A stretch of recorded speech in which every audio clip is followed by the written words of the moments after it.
بسم اللہ الرحمن الرحیم۔ السلام علیکم، میں محمد عبدالرشید جنید، آپ دیکھ رہے ہیں گواہ نیوز۔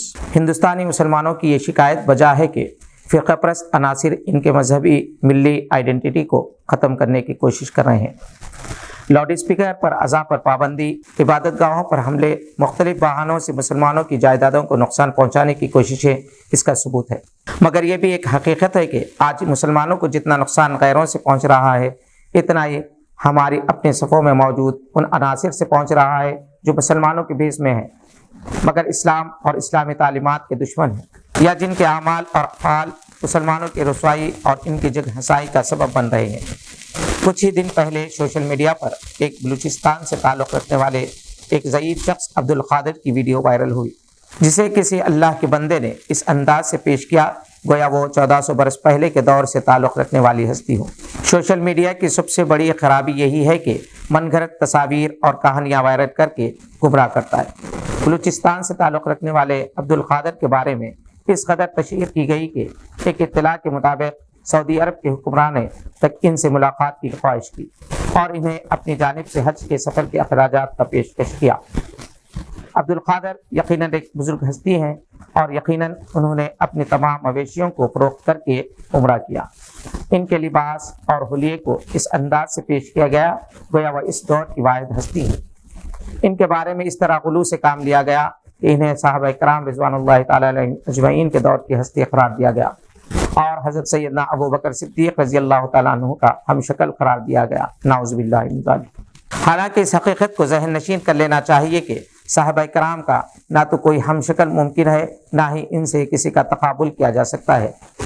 بڑے سے بڑے بزرگ، بڑے سے بڑے ولی اللہ صحابہ کرام کے قدموں کے دھول کے برابر نہیں ہو سکتے، کیونکہ نبی کریم صلی اللہ علیہ وسلم نے فرمایا کہ میرے صحابہ ستاروں کی مانند ہے۔ ان کے لیے اللہ رب العزت نے قرآن شریف میں آیات نازل فرمائی، ان کی حیات میں انہیں جنت کی بشارت دی گئی، اس لیے ایسا غلو نہ کریں کہ ہم گناہگار ہو جائیں۔ عمران خان نے بھی بلوچی بزرگ سے ملاقات کی۔ اس شہرت کا اثر یہ ہوا کہ کمزور ایمان اور عقیدہ والوں کے لیے بیٹھے بٹھائے ایک نیا ولی اللہ یا فرشتہ مل گیا۔ ان کے ہاتھ چومنے، قدم بوسی اور سر پر ہاتھ رکھوانے کا سلسلہ شروع ہو گیا۔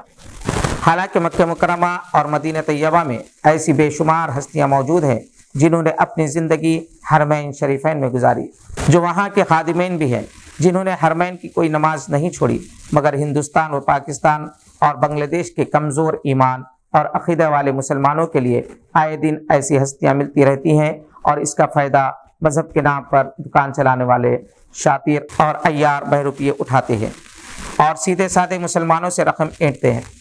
عشق رسول صلی اللہ علیہ وسلم کے نام پر جس طرح سے بے حرمتی کی جا رہی ہے وہ سوشل میڈیا پر وائرل ہوتی ہے، جسے دیکھ کر سچے مسلمانوں کا خون کھولتا ہے۔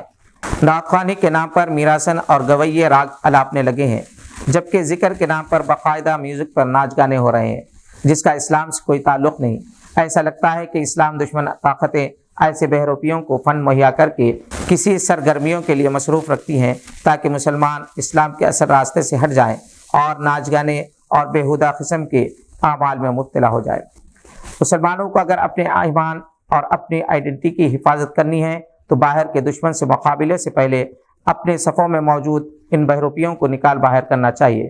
ان کی اصلیت کو منظر عام پر لا کر انہیں مسلم معاشرے سے بے دخل کیا جانا چاہیے، کیونکہ باہر کے دشمن سے مقابلہ آسان ہے مگر اندرون دشمن سے مقابلہ آسان نہیں۔ یہ دیمک کی طرح اندر ہی اندر ملت کو کھوکھلا کر دیتے ہیں۔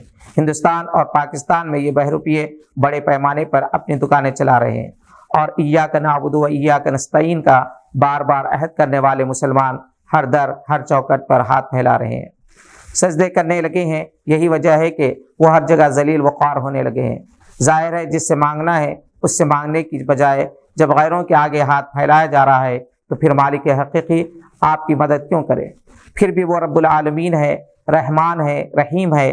ہماری خطاؤں، گناہوں اور نہ چاہتے ہوئے بھی انجانے میں ہونے والے گناہ کبیرہ کے باوجود وہ ہمیں آب و دانے سے محروم نہیں رکھتا۔ ہم ہیں کہ قدم قدم پر ٹھوکریں کھانے کے باوجود سنبھلنے کے لیے تیار نہیں۔ اب بھی وقت ہے ہم سنبھل جائیں، توبہ کریں، صرف اور صرف اللہ کی رسی کو مضبوط تھام لیں۔ آج کے لیے بس اتنا ہی۔ نئی خبروں کے ساتھ پھر ہوگی ملاقات۔ اگر آپ ہمارے چینل پر نئے ہیں تو سبسکرائب کریں، بیل آئیکن دبانا نہ بھولیں۔ شکریہ، خدا حافظ۔